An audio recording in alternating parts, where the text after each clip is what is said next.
Alrighty guys, welcome to day 8 of the Facebook Live Challenge. I'm just actually at the airport about to head off to Vegas, so I really wanted to get this out. Got a lot to share actually, given it's only been like 12 hours since my last cast, but basically just going to go over a comment that came through thanks to the lovely Victoria Lee, and that comment is, when you are so passionate about humanity, the environment and everyone generally being happy and content, how do you not sound self-righteous or like you are arrogant when you tell them secrets to being happy? But also, how do you not become depressed knowing those same unhappy masses will F us all up in their pursuit of power and possessions? Is it just a matter of being in the moment while emotionally preparing for the shit to hit the fan? Haha. So, basically, welcome to everyone who's coming on board right now. Remember, if you are watching this on the replay, you can click up here and get live notifications so that you can get them as soon as I'm on next time. I'm going to bring this camera nice and close so that the audio is really good, so you get to see my face. All right.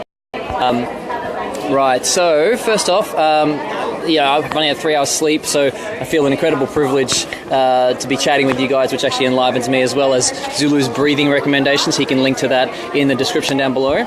So first off, it's basically we're entering into an attention economy. So essentially, and first off, thank you for everyone giving you your attention today. That does touch me on all the right places, as I say down here.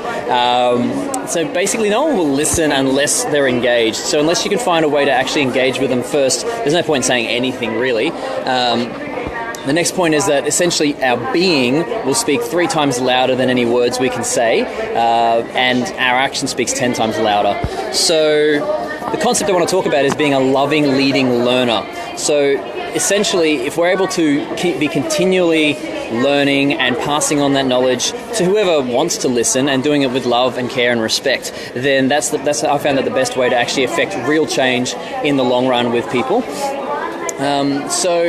This whole idea of even telling people how to live their lives, that's not what it's about. If you can just live an incredible life and let people know about that life through your action and through some kind of exposure, maybe this medium, people will resonate with you who want to learn from that, who want to tap into that. I've got my mentors that I listen to every day, and Roger Hamilton, Gary Vee. There's a whole bunch of amazing people who have such wisdom to pass on, and we can just tap into their thought streams for where we're at in life. So, we might not be at the point where we've got a multi-million-dollar company. We want to learn from Gary Vee specifically most of the time, but there might be, somebody that runs a company that's 4 times larger than yours. So talk to that person, tap into their stream, and in the same way, be giving of yourself to other people, as much as you can from whatever wisdom you happen to have.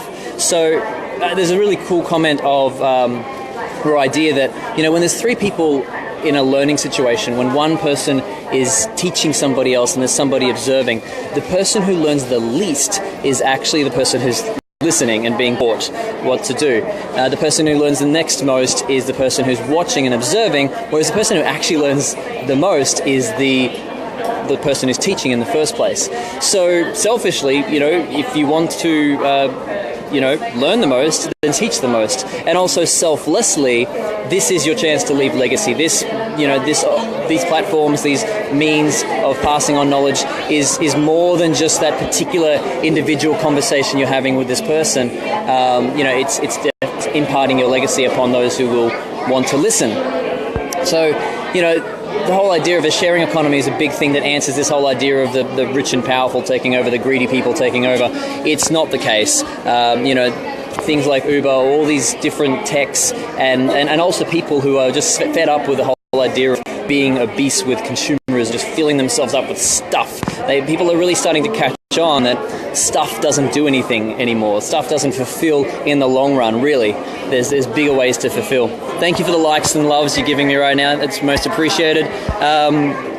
So my life motto, in talking about, Vicky, you were talking about preparing emotionally for when shit hits the fan. So, my life motto is to make divine love with the moment, to build towards the best and prepare for the worst. So, using that, I would really these days exercise on some prepping.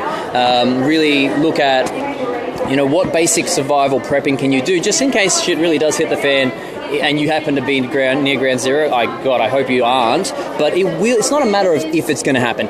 It will happen. Just hopefully you won't be near ground zero where it does happen, where these things start really blowing up. I made a prediction last year that Donald Trump will become president and he'll become assassinated. So that is very fast, at least half fulfilling right now. I'm willing to bet money if anyone wants to have a friendly bet of $100 on Donald Trump becoming president, because I say it's going to happen. Does not mean that I support him, by the way, but I certainly think that he has the charisma and the policies that are really, meeting an authoritarian people's need for order. And people are getting afraid, very afraid. And when people get afraid, they seek order from even the craziest people to give that. And he knows brand. He knows brand so well. So if anyone can do it and speak to the masses and win the masses over, fortunately or unfortunately, it's Donald Trump. So, and the other thing is, when America sneezes, we all get the flu. So I foresee that America will possibly sneeze. He could actually sort things out. I'm not going to condemn him completely. He could actually sort stuff out through his heavy-handed approaches. But it stands a chance that we're all going to get a cold, or at least maybe even the flu from him becoming that. So take the time now, find some basic prepping. There's you can use a Pareto principle of 80% of the work is done with 20% of the effort. So just find the small things you can do to get ready for something that could happen. It doesn't cost you much.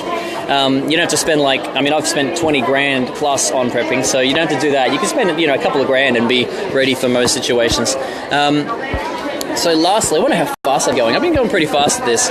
So by the way, if you've got any questions, stuff, hello Katie, hello Ivan and Michael Diamond, some amazing people coming onto the cast. Welcome. Just a little catch up now, actually. If there's any questions you guys have got, I want to give you guys a chance to ask any questions about what I've just been talking about there. So please say hello down below. Let me know you're there and you're getting something out of this. If you're getting anything out of it, make a note of anything that you are getting out of it. That creates conversation. It sparks my imagination and my words that come out now. So if you have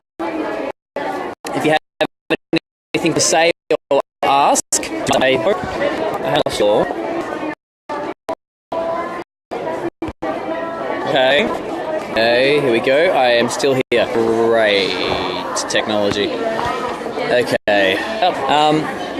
I just had one of the most incredible days I've ever had. I hope this is recording. I've had one of the most incredible days I've ever had. I had started off with an incredible conversation with the lovely Janelle, and I love this girl's brain and mouth, and especially when they come together, the philosophical genius this lady has is quite inspiring. So thank you for having breakfast with me. I had a CEO lunch with my good friends. I'll put a link to that below. We asked them an amazing question. What would you do if you started with nothing? So I did that live a few days ago. I'll put the link there for that. And then I had an incredible completion conversation, with the woman that I called my partner for life once, Burute. And, we had a beautiful, beautiful conversation that was facilitated by the incredibly present, incredibly wonderful space holding lady, Sally. So I'll just give a shout out to you, Sally. Thank you so much for the time and the presence you brought to that conversation. It is incredibly down below as well from Fractal Fashion Photography. So that's basically it, but there is a couple of questions coming through, so this is good, about what we would prep for, what we should get. So there's a guy, I will put a link to his book, the best book I've ever read on basic preparation. He does stage it out. So he's like, okay, if you want to spend $2,000, this is what you should do. If you want to spend $20,000, this is what you should do. If you want to spend $200,000, this is what you should do. So I'll put a link to his book below. It's still an incredibly valuable resource. I think it's called Armageddon 2012. So obviously Armageddon did not happen yet in 2012 for sure. But the wisdom inside that book, genius wisdom when it comes to prepping and creating even some self-sustaining, lifestyle and sustainable ongoing life living. So that's what I'll say about that. And do I think it's worth trying to talk to others about how they can do simple things to make the world better, or is it just best to focus on yourself? So again, I would be focusing on the self first. Look after numero uno first, and then from there you can share just, hey, I've done this and this and this and this. And if that resonates with somebody, they'll do that. They'll go do those things, and you can support them in that. But definitely start with you first, and do those simple things first, and then just comment on it, share about it on Facebook.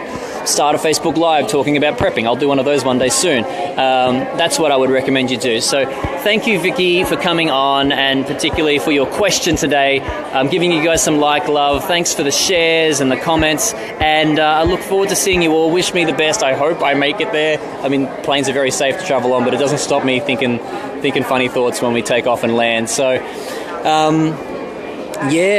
I wish you all the best in love and life, and keep being amazing. Love all your faces, and see you soon.